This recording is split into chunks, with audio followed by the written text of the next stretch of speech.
14장 9절에서 13절 말씀, 신약성경 392페이지입니다.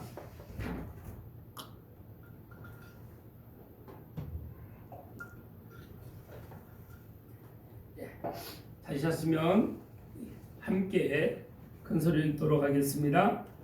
하나님의 사랑이 우리에게 이렇게 나타난 바 되었으니 하나님이 자기의 독생자를 세상에 보내심은 그로 말미암아 우리를 살리려 하심이라. 사랑은 여기 있으니 우리가 하나님을 사랑한 것이 아니요 하나님이 우리를 사랑하사 우리 죄를 속하기 위하여 화목제물로 그 아들을 보내주셨습니다. 사랑하는 자들아, 하나님이 이같이 우리를 사랑하셨은즉 우리도 서로 사랑하는 것이 마땅하도다. 어느 때나 하나님을 본 사람이 없으되 만일 우리가 서로 사랑하면 하나님이 우리 안에 거하시고 그의 사랑이 우리 안에 온전히 이루어지느니라. 그의 성령을 우리에게 주심으로 우리가 그 안에 거하고 그가 우리 안에 거하시는 줄을 아느니라. 아멘. 오늘 말씀 제목은 사랑의 촛불입니다. 사랑의 촛불이라는 주제로 함께 은혜를 나누겠습니다. 오늘은 대림절 네 번째 주일입니다. 첫 번째 주일은 첫 번째 촛불, 이 진보라색 촛불을 켜는 그 뜻은 무엇이라고 했습니까? 소망입니다. 할렐루야. 맞습니다. 소망. 우리의 소망이 누구에게 있습니까?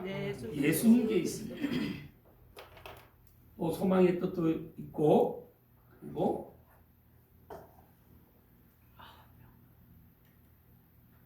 희망의 뜻도 있습니다. 그리고 기대하는. 그래서 우리는 예수님께 소망을 두며 예수님께 희망을 두고 예수님께 늘 기대하는 삶을 살 때 우리가 참 평강을 누리는 줄 믿습니다. 그래서 두 번째 촛불, 연 보라색 촛불은 무슨 뜻을 담고 있습니까? 평화입니다. 평화, 또 화목, 그리고 평강, 평안.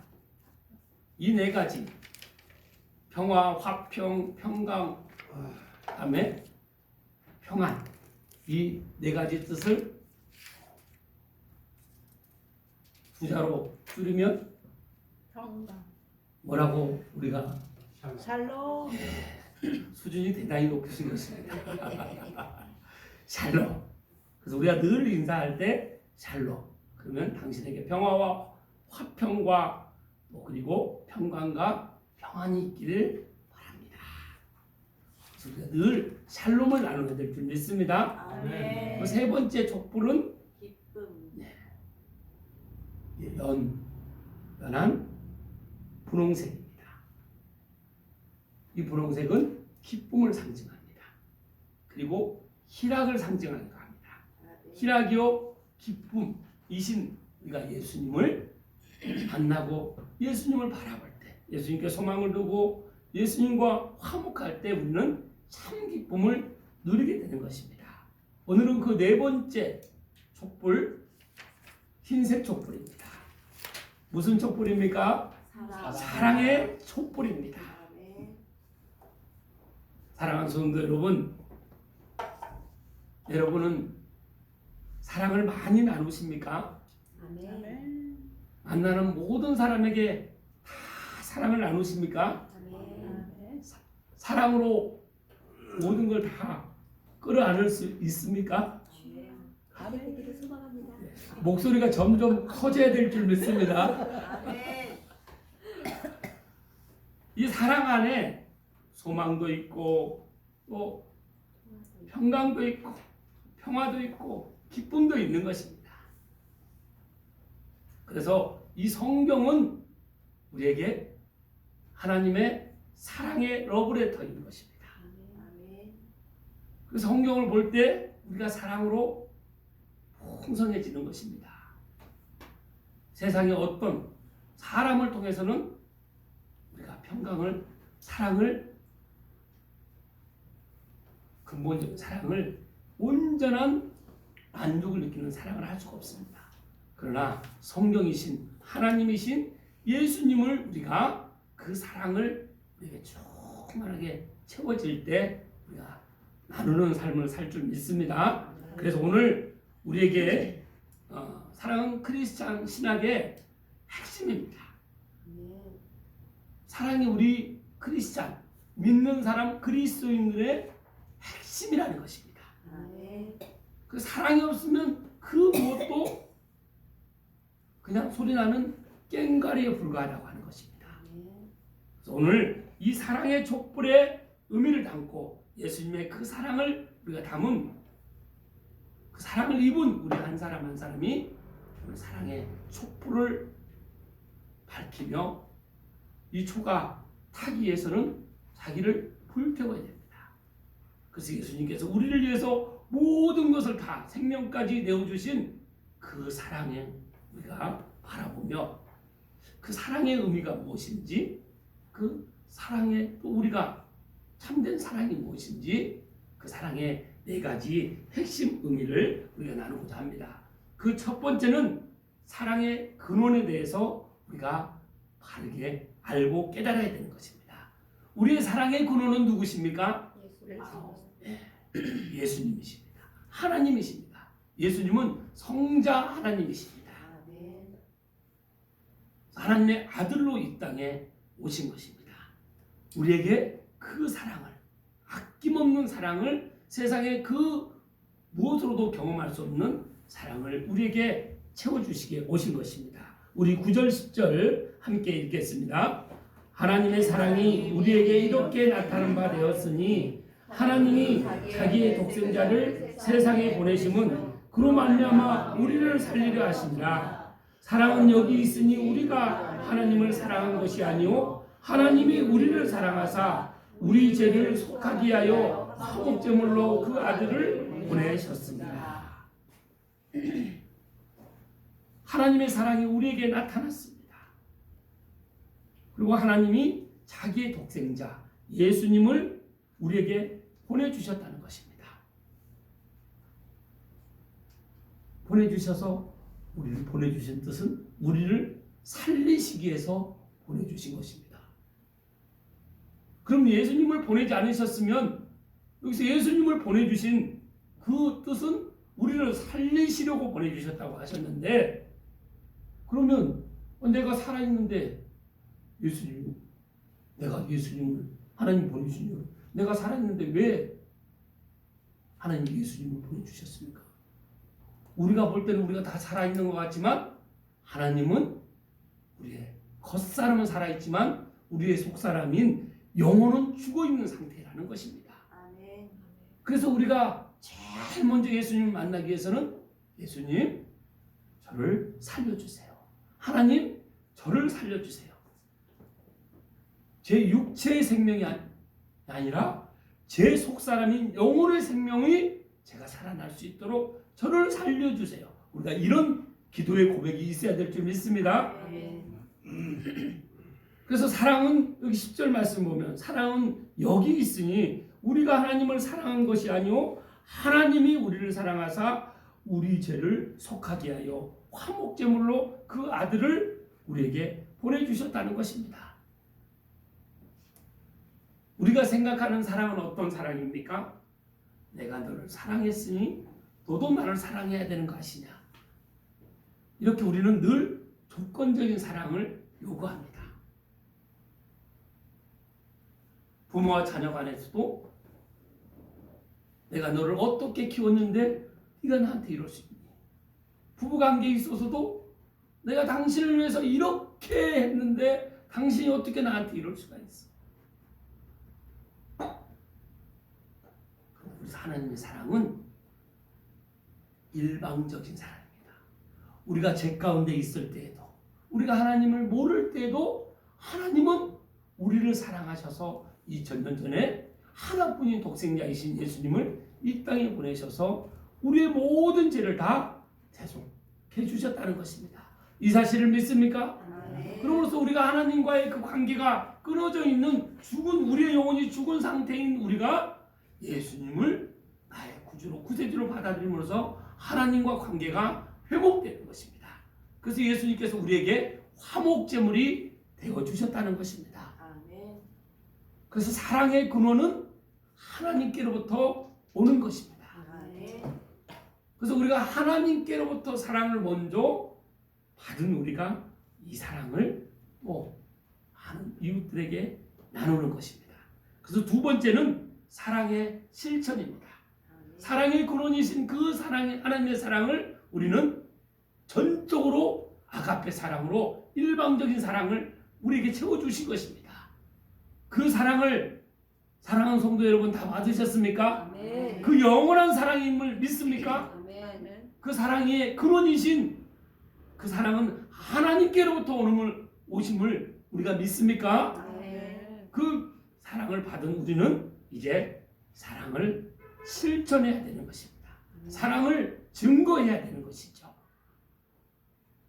우리 11절 말씀 함께 읽겠습니다. 사랑하는 자들아 하나님이 이같이 우리를 사랑하셨은즉 우리도 서로 사랑하는 것이 마땅하도다. 하나님께서 우리 각자 우리에게 이렇게 말씀하십니다. 사랑하는 성대야. 여러분 각자 본인 이름을 한번 사랑하는 누구야? 본인 이름을 한번 불러보시기 바랍니다. 하나님이 여러분을 이렇게 부르십니다. 사랑하는 성대야.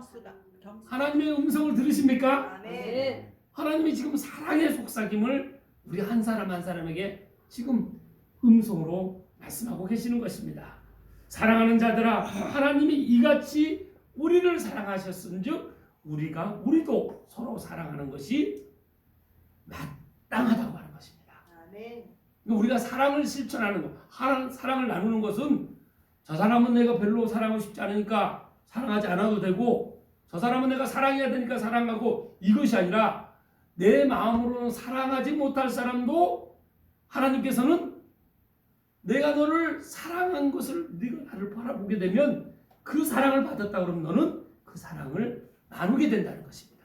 그래서 하나님의 사랑을 받은 사람은 그 사랑을 주체할 수가 없는 것입니다. 거저받은 그 은혜와 사랑을 우리가 내 이웃에게 나누는 것이죠. 이거 나누는 것이 마땅하다고 하는 것입니다. 이 마땅한 것을 우리가 실천해야 될 줄 믿습니다. 증거해야 될 줄 믿습니다. 그래서 우리가 사랑의 실천과 증거를 하는 것입니다. 서로 사랑하는 삶을 살아야 되는 것입니다. 우리는 그 증인인 것입니다. 그래서 사도행전 1장 8절 말씀을 보면 오직 성령이 너희에게 임하시면 너희가 권능을 받고 예루살렘 온 유대와 사마리아 땅끝까지 이르러 내 증인이 되리라. 우리는 그런 사랑의 증인인 줄 믿습니다. 세 번째는 사랑의 교제입니다. 사랑의 교제는 이제 하나님께서 사랑하는 내 딸아, 내 아들아, 내가 너를 얼마나 사랑한 줄 아니? 너희가 나를 몰랐을 때, 네가 죄인 되었을 때 하나뿐인 내 독생자를 내어줄 만큼 내가 너를 사랑했단다. 내 이 사랑을 너는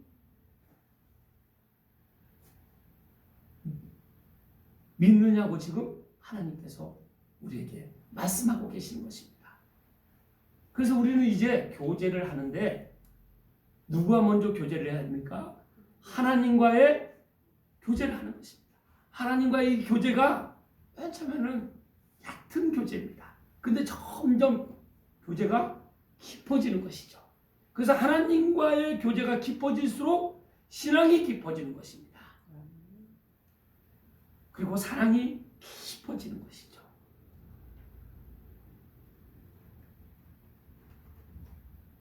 우리 12절 말씀 함께 읽겠습니다.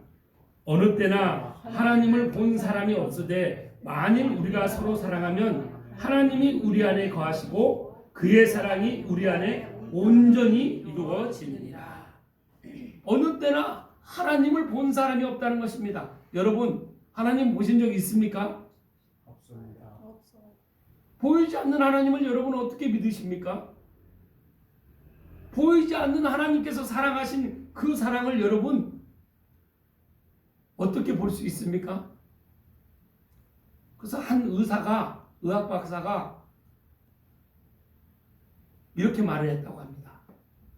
나는 하나님을 믿지 않는다. 보이지도 않는 그 하나님을 어떻게 믿느냐?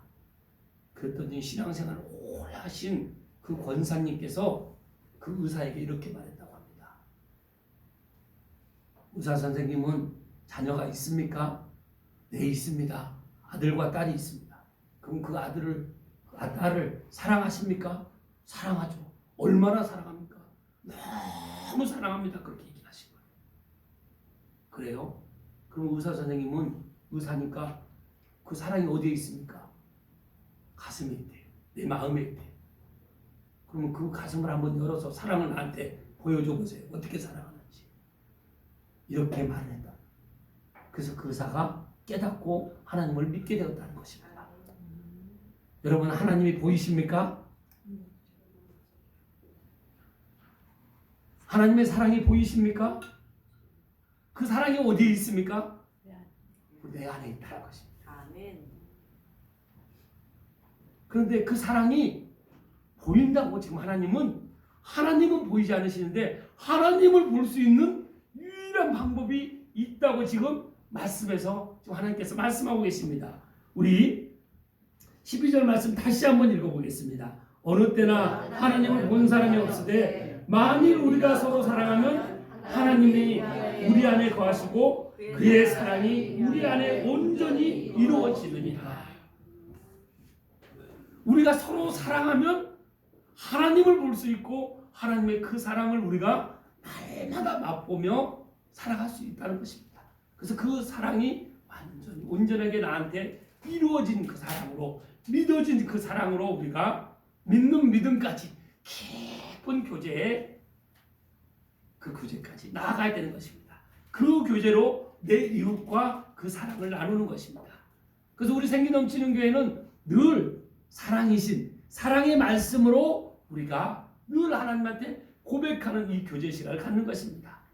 그 교제함으로 그 교제를 들은 우리 함께 신앙생활하는 우리 성도들도 다 그 사랑을 또 표현하고 맛볼 수 있는 것이죠. 아멘. 그래서 우리 모두는 다 사랑의 교제를, 하나님과 사랑의 교제, 내 이웃과의 사랑의 교제, 그 깊은 하나님과의 깊은 그 교제까지 나가서 맛보는, 그래서 날마다 그 사랑의 달콤함. 그래서 이 말씀은 꿀송이 송이꿀보다도 달고 오묘한 말씀이라고 하시지 않습니까? 그래서 우리가 늘 말씀을 가까이 함으로 하나님과 깊은 교제에 잘 나아가는 여러분 되시길 축복합니다. 아멘. 마지막 네 번째는 사랑의 능력입니다. 사랑의 능력은 성령의 인도하심을 받을 때 우리가 사랑의 능력을 경험하는 것입니다.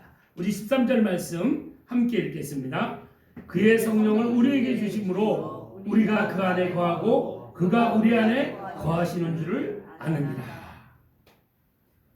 예수님을 내 구주로 구세주로 믿는 사람은 성령을 선물로 받게 됩니다. 그래서 베드로가 한 3,000명이 베드로가 복음을 전할 때 그 3,000명이 우리가 어떻게 하면 하나님을 만날 수 있습니까? 예수님을 믿을 수 있습니까? 이렇게 애통하며 말할 때 베드로가 그들에게 말하는 것입니다. 너희가 회개하여 각각 예수 그리스도 이름으로 세례를 받고 죄사함을 받으라. 그리하면 성령의 선물을 받으리니. 성령을 받는 데는 반드시 법칙이 있습니다. 먼저 회개하라는 것입니다. 내가 죄인이니 저는 이렇게 죄 가운데 있으니 제가 육체는 살아있지만 이 육체의 생명이 닿으면 저는 영원한 지옥으로 갈 수밖에 없는 처입니다. 주님 저를 불쌍히 여겨주셔서 죄인된 저를 구원하여 주시옵소서, 살려주소서, 이렇게 기도하는 회개 기도가 있어야 될 줄 믿습니다. 아멘. 회개하고 예수 그리스도 이름으로 세례를 받는 것입니다. 물세례, 죄 용서함의 물세례를 받고 그리고 성령 세례. 영원한 생명을, 그 성령을 받았다는 것은 영원한 생명을 받았다는 것입니다. 그 성령의 인도하심을 받은 사람은 사랑의 능력이 있는 것입니다. 여러분, 세상에 사랑 못할 사람이 여러분에겐 그런 사랑 못하는 사람이 있습니까? 내가 사랑하지 못하는 사람이 있다는 것은 고로 내가 하나님의 그 사랑을 믿지 않는다는 것입니다. 온전한 사랑을 체험하지 못했다는 것입니다. 그러나 하나님을 인격적으로 만난다는 것은 하나님의 그 사랑이 온전히 나한테 이루어졌기 때문에 영원한 지옥에 갈 수밖에 없는 나를 살리시기 위해서 하나뿐인 그 독생자까지도 나한테 내어주신 그 사랑을 체험한 사람은 이런 죄 가운데 있는 그 1만 달란트로 빚진 자 1만 달란트가 5조 8천억의 그 정도 된다고 하는데 그 죄값을 지금 판값을 받았다는 것입니다. 근데 내 이웃의 죄는, 이웃이 나한테 지은 죄는 그래봐야 500만 원. 여러분, 그러면 5조 8천억을 선물로 받으면 500만 원 나한테 내가 받을 사람, 여러분 받으시겠습니까? 안 받으시겠습니까? 안 받아요. 그러면 여러분이 여러분한테, 저와 여러분한테 아무리 잘못을 많이 한 사람도, 내 인생에 씻을 수 없는 상처를 준 사람, 고통을 준 사람도 그 죄값을 하나님께로부터 내가 받은 제사함을 받은 그 죄값에 비교하면 5조 8천억을 탕감을 받았다는 것입니다. 그런데 아무리 나한테 상처를 줬다고 해도 500만 원, 600만 원이 넘지 않는다는 것입니다. 무슨 관점으로 볼 때요? 누구의 시선으로 바라볼 때요? 내 시선으로 바라볼 때가 아니라 하나님의 시선으로, 하나님의 마음으로, 사랑으로 바라볼 때 그렇다는 것입니다. 아멘. 그것은 그 죄를 용서해야 네 죄가 용서받는다고 하는 것입니다. 네가 용서하지 500만 원, 600만 원치 죄를 용서하지 않으면 너는 4조 8천억의 죄가 그대로 너에게 있을 것이라고 말씀하시는 것이죠. 그래서 우리가 의지적으로라도 죄를 용서하는 마음을 가질 때 성령의 능력으로, 그 사랑의 능력으로 우리가 죄를, 어떤 사람의 죄도 다 용서할 수 있는, 품을 수 있는 그런 크리스찬, 그리스도인이 우리가 다 돼야 될 줄 믿습니다. 아멘. 그래서 여러분, 큰 마음으로, 큰 생각으로, 하나님의 전지전능하심으로 모든 사람을 다 용서하시고 품으시는 여러분의 삶이 되시길 축복합니다. 아멘. 그렇게 하기 위해서는 우리가 늘 말을 잘해야 됩니다. 말은 내 마음이라고 했습니다. 말은 내 인격이라고 했습니다. 말은 내 사랑이에요. 여러분 주변 사람들이 여러분들에게 여러분을 무시하기를 원하십니까? 아니면 여러분들을 인격적으로 대하고 사랑의 언어를 해주시기를 원하십니까? 사랑의 언어로. 나는 너 싫어, 너 미워, 나는 너무 너가 너무 좋아, 너를 사랑해. 이 둘 중에 고르라면 너 싫어, 너 미워 고를 사람 한 사람은 너 있겠습니까? 그러면 받기를 원하면 먼저 어떻게 하라고 했습니까? 주라고 했습니다. 그럼 언어를 먼저 내가 다른 사람한테 내가 너는 너무 좋아, 너무 사랑해, 이런 말을 듣기 원하면 내가부터 하라는 것입니다. 우리가 그렇게 못할 때가 많다는 것입니다. 왜? 하나님을 만나기 전에는 내가 그냥 세상의 언어, 내 감정에 내 그냥 기분 나쁘면 기분 나쁜 언어, 저주의 언어를 그렇게 수십 년 동안 하다가 예수님을 어느 날 만났는데 아직도 내 속사람은 변하지 않아서 계속 정죄하고 비판하고 미워하는 언어를 쓰게 된다는 것입니다. 제가 영상을 보다가 아주 귀한 깨달음을 받게 됐어요. 누가 여러분을 칭찬합니다. 당신은 참 성실하십니다. 참 부지런하시네요. 이렇게 얘기하면 여러분은 어떻게 얘기하십니까? 한국 사람 99.99999%는 어떻게 얘기할까요? 아니, 저는 부지런하지 않습니다. 손사래까지 쳐가면서 제가 얼마나 게으른데요. 저 잘못 보신 겁니다. 그리고 우린 아내한테 누가 그 남편을 칭찬합니다. 자매님, 형제님 굉장히 자상하시던데요. 자매님 행복하시겠어요? 이렇게 얘기하면 뭐라고 합니까? 목사님, 잘못 보셨어요. 우리 형제가 얼마나 무뚝뚝하고 나한테 상처를 많이 줬는데 그 말씀을 하십니까? 또 남편한테 얘기하면 같이 한번 살아봐요. 그런 말이 나옵니다. 분명히 축복을 했는데 형제님이, 자매님이 그 축복을 하면 이렇게 받으라는 것입니다. 먼저 형제님은 참 목소리가 너무 좋으십니다. 이렇게 얘기하면 어떻게 해야 됩니까? 잘 봐주셔서 감사합니다. 이렇게 받아요.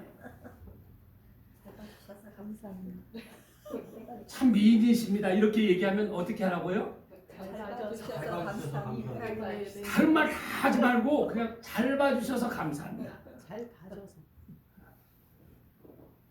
근데 우리 한국 사람들은 그렇게 습관이 되지 않다 보니까 99.99%를 축복을 했는데 미남이십니다, 미인이십니다 얘기했는데 그걸 안 해요. 저는 인물이 잘생기지 못했습니다. 이렇게 거꾸로 얘기하면 첫 번째 누구를 무시하는 겁니까? 사람들이 말하는 사람을 무시하는 거예요. 그리고 내 자신을 무시하는 거예요. 내 남편을 칭찬했는데, 내 아내를 칭찬했는데 아니라고 얘기하는 순간 누구를 무시한 겁니까? 말하는 사람을 무시하고 또 나를 무시하고 또 내 남편, 내 아내, 내 자녀, 내 형제, 내 부모를 무시한 것입니다. 그래서 여러분에게 여러분의 남편과 아내, 가족들 누구를 칭찬하면 제가 칭찬 한번 해보겠습니다. 여러분의 딸이 그러니까 너무 착하고 차분하고 너무 매력적인 것 같습니다.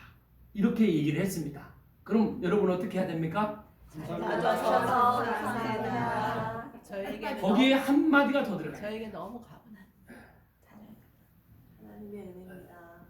저에게 과분한 딸입니다. 저에게 과분한 아들입니다. 저에게 과분한 동생입니다. 저에게 과분한 형입니다. 저에게 과분한 어머니입니다. 저에게 과분한 형제님입니다. 과분한 집사님입니다. 과분한 목사님입니다. 이렇게 답하라는 거예요. 나한테 직접 칭찬할 때는 잘 봐주셨습니다. 잘 봐주셔서 감사합니다. 그리고 내 가족이나 내가 아는 지인을 칭찬했을 때 잘 봐주셔서 감사합니다. 저에게 과분한 사람입니다. 이렇게 말하라는 것입니다. 그러면 그렇게 말하는 순간 말하는 사람을 존중하고 나를 존중하고 또 그 칭찬한 그 대상을 존중한다는 것입니다. 여러분은 무시당하기 원하십니까? 존중받기를 원하십니까? 존중받기를 원합니다. 그래서 우리 생기 넘치는 교회 앞으로 대화는 누가 누구를 칭찬하면 어떻게 한다고요? 잘 봐주셔서 감사합니다. 옆에 계신 분과 한번 짝꿍을 한번 이뤄서 한번 해보겠습니다. 자, 칭찬했습니다. 잘 봐주셔서 감사합니다. 잘 봐줘서 감사합니다. 내 가족 중에 누구를 칭찬했습니다. 어떻게 해야 됩니까? 한번 더 해보시기 바랍니다. 잘 봐줘서 감사합니다. 잘 봐주셔서 감사합니다. 저에겐 과분한 사람입니다. 과분한 사람입니다. 네. 그 형이면 형이라 과분한 형입니다. 저에겐 과분한 형입니다. 저에게 가분한 남편입니다. 저에게 가분한 네. 그럼 남편이 나에게 어떤 사람입니까? 가분한 남편, 아내가 나에게 어떤 사람입니까? 과분한 사람입니다. 어머니가 나한테 어떤 사람이에요? 과분한 사람. 형제가 나한테 다분한 사랑입니다. 이렇게 저는 말하는 순간 우리가 이 사랑의 언어, 소망의 언어, 축복의 언어, 기쁨의 언어로 모든 것이 풍성해진다는 것입니다. 아멘. 오늘부터 우리가 예수님의 이 사랑의 근원이신 하나님의 사랑을 받고 또 사랑을 실천하고 사랑의 증인으로서 또 우리가 사랑의 교제 그리고 늘 우리가 사랑의 능력은 모든 것은 내 마음, 내 생각, 내 습관 다 말로 나오는 것입니다. 그래서 우리가 언어로서 서로를 존중하고 인격적으로 대화하고 상대를 높여줌으로써 나도 높임을 받을 수 있는 서로 높여줄 수 있는 그런 아름다운 공동체, 아름다운 이 사랑의 족보를 받기는 그런 주인공들이 다 되시길 주님의 이름으로 축복합니다. 아멘. 기도하겠습니다.